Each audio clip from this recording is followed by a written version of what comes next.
My aunt rejected me and put me up for adoption while choosing to raise only my sister. Now 15 years later, she battles Alzheimer's and begs for my help. I, a 23-year-old female, lost my parents in a car accident when I was 8 years old after that. I was raised by my adoptive parents, who were friends of my biological parents before they passed away. I also had an older sister who was 2 years older than me, and I haven't been in touch with her for the past 15 years, ever since we were adopted by different families. My parents had been driving home from the movies one night. My sister and I were at home with the babysitter, but unfortunately they never made it back alive. They collided with a truck driven by a drunk driver, and that was the end. They didn't survive, and soon enough my sister and I were separated. The reason for our separation was that, after our parents passed away, my aunt decided to take my sister in, but not me. I guess, for some reason, she believed I wasn't good enough to be part of her family, so she only adopted my sister. I ended up being taken in by my adoptive parents, who welcomed me after my aunt rejected me. She was the one who put me up for adoption, and I had no idea about it at the time. My adoptive parents found out about it and nipped it in the bud by taking me in. Then we relocated to another place so I could have a fresh start. I'll always be grateful to my parents, both biological and adoptive, for everything they've done for me. I don't think I'd be the person I am today without them.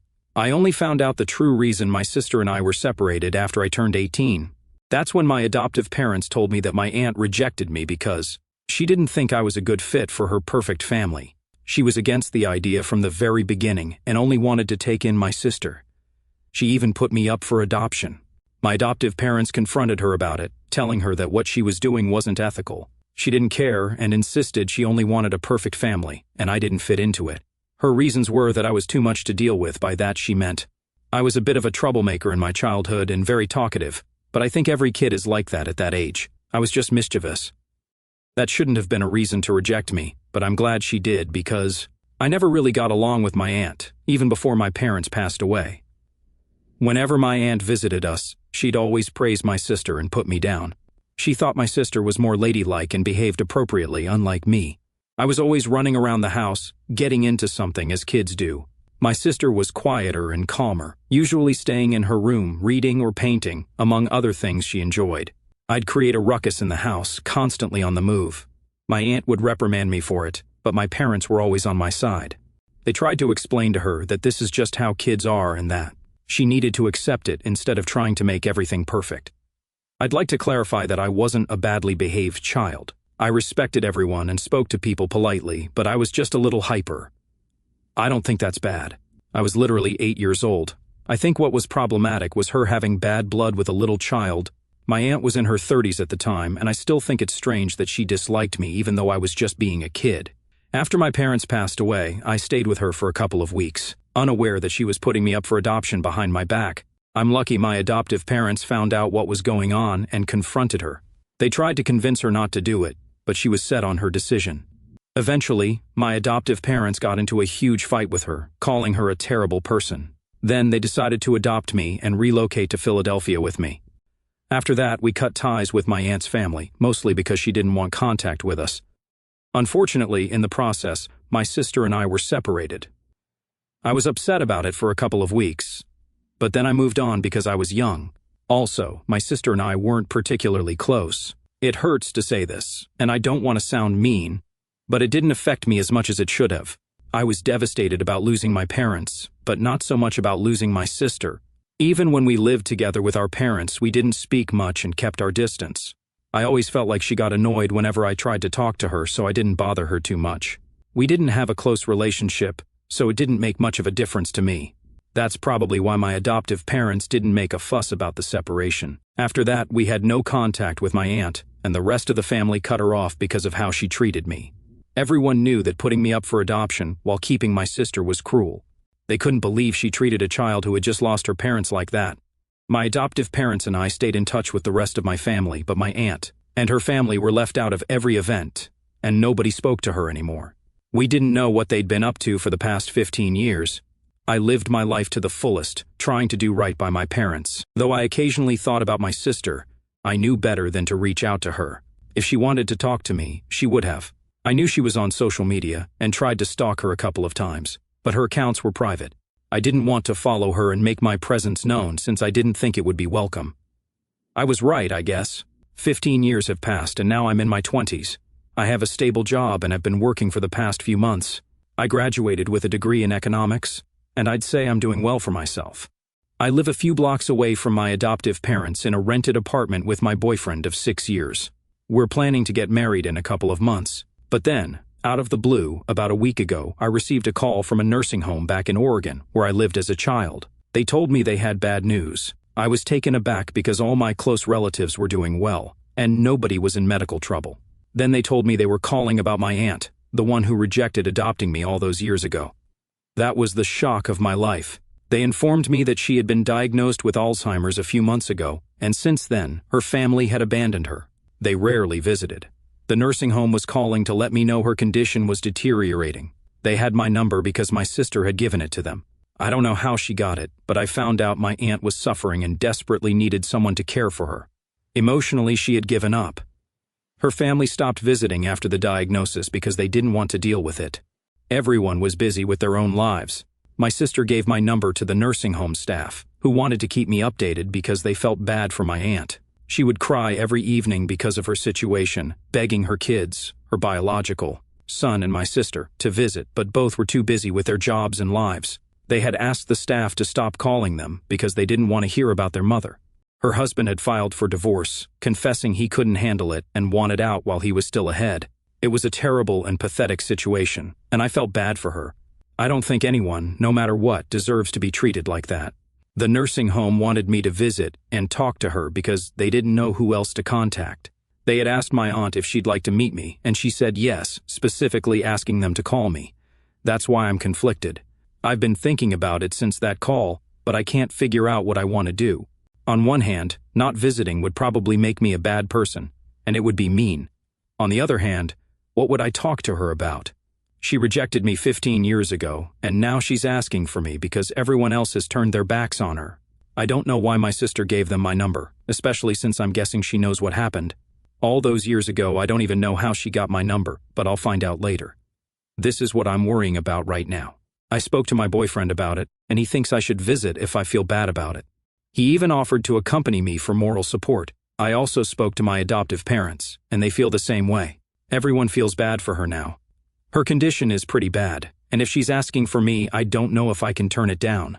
But there's a big part of me that doesn't want to go because of everything that happened in the past. I feel incredibly guilty for that part of me that doesn't want to visit, knowing what she's going through.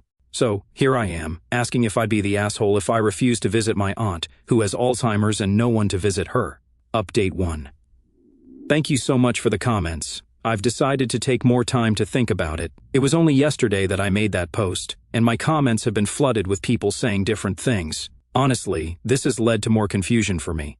I guess the best way to deal with this is to think about it and decide. For myself, because everyone has different opinions right now. In other news, I found out what my sister has been up to. I spoke to a couple of relatives and learned that she had been asking around for me. One of my cousins, for whatever reason, thought it would be a good idea to give her my number because she asked for it. I don't know why that cousin didn't think it through because everyone knows we don't have a good relationship with my aunt and her family, and my sister is part of that family. She should have asked me before giving out my number. The damage is done now. I'm going to minimize contact with this cousin for some time because I'm really pissed about what she did. I thought it was stupid, and no amount of apologizing will undo it. I was living my life peacefully, but she decided to give my number to my sister, whom I haven't spoken to in 15 years, without consulting me first. I wouldn't have found out about my aunt, and felt all this guilt, or had to deal with these emotions. I kind of blame her for this, but I'm not going to think about that right now. I also asked around about my sister. Relatives told me she's no longer living in Oregon. Apparently, she moved to New York a few months ago, shortly after my aunt's diagnosis. She's pursuing her dream of becoming a writer and is doing a 10-month course. She decided she's not coming back until she accomplishes something. The fact that my aunt kept trying to talk to her pissed her off, so she blocked my aunt's number and told the nursing home staff to stop calling her and to use my number instead. I thought that was one of the most selfish moves ever. Regardless of my relationship with my aunt, I don't think my sister had a bad relationship with her. My aunt spent the past 15 years raising her, and this is what she got for it. I don't want to talk about her husband or son since I have nothing to do with them, but I'm surprised my sister could be capable of something like this. Granted, I haven't spoken to her in 15 years and I don't know how she is now, but when we were younger she seemed like a nice girl. This is quite shocking to me. Time changes everything, and that's what happened with her. Except she didn't change for the better. She definitely changed for the worse. I feel pity for my aunt now because she clearly bet on the wrong person. I told my adoptive parents about this, and they were shocked. My aunt had put up a huge fight when they decided to adopt me. They even said they'd try to take my sister too because they didn't want to separate us as siblings. But my aunt refused to allow it. It became a major point of contention between them. Eventually, it was decided that since neither of us would miss each other too much, it would be better to separate us. I don't know if it was the right thing to do. I've noticed in the comments that many people have criticized my adoptive parents for it. Let me remind you that they were adopting me and weren't exactly financially stable at the time, so it was a big deal for them. They did their best, and I appreciate that. I don't think they deserve the harsh comments they received, but that's fine. It's the internet, and I wasn't expecting better, to be honest. They told me my aunt was fiercely protective of my sister and made it clear she wouldn't give up her custody, come what may. To find out that my sister abandoned her was purely shocking. Update 2. I received another call from the nursing home today. It's been 2 weeks since the last call, and they were asking if I'd made up my mind about visiting. I told them I needed more time because I'm swamped with work right now. I have no time to do anything, and I'm also planning an engagement party because my boyfriend proposed to me 2 days ago. If I'm being honest, my aunt is the last thing on my mind right now. I have a million things to think about, so I can't afford to worry about her. I know it doesn't make me a bad person because, let's be real, I haven't met this woman in 15 years. I don't think I can feel that bad for someone I don't even know on a human level. Maybe I feel empathy for her, but practically I'm not going to go out of my way to do something for someone who has no relation to me. She never bothered to reach out or apologize to me in the past 15 years, so why should I be there for her? She rejected me when I was 8 years old, and I'm rejecting her now that she's sick. That's it. There's nothing personal. I'm just too busy. I explained my situation to the staff, and they seemed to understand. I told my parents and my boyfriend about my decision, and they're on board with it. They told me it's not my duty to visit or take care of her. I owe her nothing, so it doesn't make me a bad person at all. That was reassuring for me.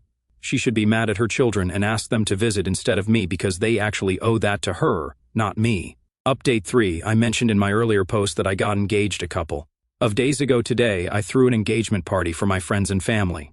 I went back to Oregon, where we had the party because that's where most of my family lives. Incidentally, my boyfriend's parents are also from there, which is what we bonded over initially. We posted a lot of photos on Instagram, and somehow my sister found out about it. She reached out to me about an hour after the party ended and congratulated me. This was the first time I'd heard from her in almost 15 years, so it was a big deal. Under usual circumstances, I probably wouldn't have responded to that message.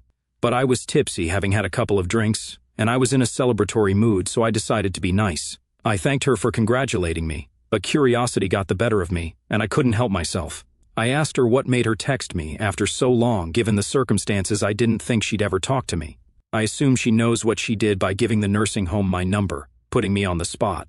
I didn't expect her to be nice, let alone congratulate me. So I asked her what was going on.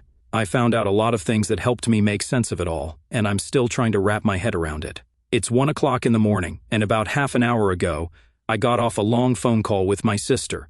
I haven't talked to my fiancé or parents about it because they're exhausted, and the things I found out are heavy. I'll talk to them in the morning. After some small talk, when I asked why she got in touch, she said she owed me an explanation. I agreed, and she asked if she could call me. I said yes since my fiancé had passed out, and I didn't have much else to do. We talked for almost 3 hours because there was so much to discuss. First, she apologized for putting me on the spot. She said it was my aunt who asked her to give the nursing home my number, so it wasn't even her idea. Then, she explained why she abandoned our aunt. Apparently, after she was adopted, life changed drastically for her. Our parents were chill and never pressured us into doing things we didn't want to do. But my aunt was a helicopter parent. She pressured her son and my sister into all sorts of activities, sports, music, everything, while expecting them to excel academically. Nobody is built for that kind of pressure. They couldn't take it. It was hard for them to excel at everything with so much on their plate, and they never had a moment to relax. My sister developed an anxiety disorder and had to start therapy during her teenage years. Our cousin, my aunt's biological son, took up smoking and drinking. He was in a bad state, couldn't go to college, and became an addict who couldn't function. He had to be sent to rehab. After that, it was unlikely he'd come back the same person. Once he was gone, all the focus was on my sister. Instead of learning from what happened to her son, my aunt pushed her even harder. My sister snapped under the pressure and chose a college far from home. She minimized contact with my aunt for the last few years. They barely spoke, and even when the diagnosis came, she only returned home for a couple of days. Everyone made it clear they wanted nothing to do with my aunt because she made life horrible for them. Her son blamed her for everything wrong in his life, and rightfully so. His career was struggling, while others his age were doing well, which made him feel bad. He decided never to visit her again. My sister did the same, and then her husband left her because he couldn't take it anymore. In the end, my aunt had no one to blame but herself. I asked my sister why she asked for my phone number since we hadn't talked in 15 years. I had no idea why she'd want me to visit our aunt. She said she wasn't sure, but she believed if my aunt could make things right with me, it might encourage her family to keep in touch with her. That's what the nursing home staff told her when she called 2 days ago to check on our aunt. She's not inhumane, so she asked how my aunt was doing. They told her my aunt was disappointed I hadn't reached out yet. Apparently, she's been telling everyone she thinks this is karma for rejecting me all those years ago. She believes that if she makes things right with me, it might encourage her family to care for her. It's a sad take on her situation, but it's accurate. Maybe it's karma, maybe it isn't. Either way, she sealed her own fate with her behavior. If she'd been nice to everyone, she probably wouldn't be in this condition. The damage is done. I'm definitely not going to visit her. I've made up my mind. I don't owe her anything, and I'm too busy with my own life to care about this. Of course, I still feel bad for her. I hope she makes friends there, and people treat her kindly, but I can't do much for her. I'm engaged now, with a lot to look forward to, and I'm sticking to what I was doing before I found out about my aunt. I'm not letting it bother me. If that makes me a bad person in some people's opinions, fine. I don't care anymore. My sister and I are going to try to reconnect. There have been many misunderstandings and bad blood between us, but we're grown now. I think we should give it a chance to put everything aside and start anew. That's what we're going to do, and I hope everything goes well for me. As I sit here, trying to make sense of the whirlwind that's upended my life these past few weeks, I'm struck by how deeply the past can claw its way into the present. The call from the nursing home about my aunt's Alzheimer's diagnosis wasn't just a piece of news. It was a key that unlocked a Pandora's box of emotions I thought I'd sealed shut long ago. At 23, I believed I'd moved on from the pain of being rejected by my aunt when I was 8, but the truth is, those wounds never fully heal. They linger, like faint scars you forget about until something brushes against them, and then the ache returns, sharp and undeniable. Losing my parents in that car accident was the first fracture in my world. I was a child, barely grasping the finality of death, and yet the memory of that night, the babysitter's hushed voice, the police at the door, still haunts me. It's not just the loss of my parents that hurts, it's the aftermath, the way my family splintered. My aunt's decision to adopt my sister but not me felt like a second abandonment. I was 8, still clinging to the hope that someone would want me, and she looked at me, a talkative, mischievous kid, and decided I wasn't worth keeping. That rejection cut deeper than I could articulate at the time. It wasn't just about being sent away, it was the message it sent. I wasn't good enough. Not for her perfect family, not compared to my sister, who was always the quieter, more ladylike one. Growing up with my adoptive parents was a blessing I'll never take for granted. They gave me love, stability, and a fresh start in Philadelphia, far from the memories of Oregon. But even their warmth couldn't erase the sting of my aunt's words, or the way she'd always compared me unfavorably to my sister. I was the hyper kid, always running around, while my sister read or painted in her room. My aunt saw her as the ideal child, and me, a nuisance. My parents, my real parents, defended me, telling her that's just how kids are. But after they were gone, she had the power to decide my fate, and she chose to cast me aside. Learning at 18 that she'd tried to put me up for adoption behind my back was like reliving that rejection all over again. It wasn't just betrayal, it was a calculated dismissal of my worth. Now, hearing that she's alone, battling Alzheimer's, with her family abandoning her, stirs a confusing mix of emotions. There's pity, of course. No one deserves to be left crying in a nursing home, begging for visits that never come. I'm not heartless. The image of her, frail and forgotten, tugs at my empathy. But there's also anger. Anger that she has the audacity to ask for me now after 15 years. Of silence, she never reached out, never apologized, never acknowledged the pain she caused. Why should I be the one to comfort her when her own children, including my sister, have turned their backs? The irony isn't lost on me. The woman who wanted a perfect family is now alone because of her own actions. Part of me feels a grim satisfaction, a sense that this is karma for her cruelty. But that thought makes me uneasy, because it's not who I want to be. My sister's role in this mess complicates things further. When she gave the nursing home my number, I felt betrayed all over again. We haven't spoken in 15 years. Not since we were kids living separate lives. We were never close. She always seemed annoyed by me, and I learned to keep my distance. Finding out she's pursuing her dreams in New York while dismissing our aunt's pleas for contact shocked me. The sister I knew was quiet, kind even, but this? Blocking our aunt and passing the responsibility to me feels cold, selfish. Learning from our recent call that my aunt's helicopter parenting pushed her to a breaking point. Giving her an anxiety disorder, driving her cousin to addiction. Explains her distance, but it doesn't excuse her actions. She chose to abandon our aunt, just as our aunt once chose her over me. It's a cycle of rejection, and I'm caught in the middle, grappling with whether I want to break it or walk away. Talking to my sister after all these years was surreal. Her congratulations on my engagement felt like a bridge, fragile but real, spanning the gap between us. For a moment, in my tipsy, celebratory haze, I wanted to believe we could rebuild something. We're adults now, capable of moving past childhood misunderstandings, but the weight of her explanation, about our aunt's controlling nature, about her own struggles, left me conflicted. I want to reconnect, to find the sister I never really knew, but I'm wary. Trust is hard to rebuild when you've been burned before. Still, I'm hopeful. Maybe we can start anew, not as the distant kids we were, but as women who understand pain and resilience. As for my aunt, I've decided not to visit. It's not out of spite, though part of me is tempted to let that be the reason. It's about protecting my peace. I'm engaged, planning a wedding, building a career, and living a life I've worked hard for. My aunt made her choices, and I don't owe her my time or emotional labor.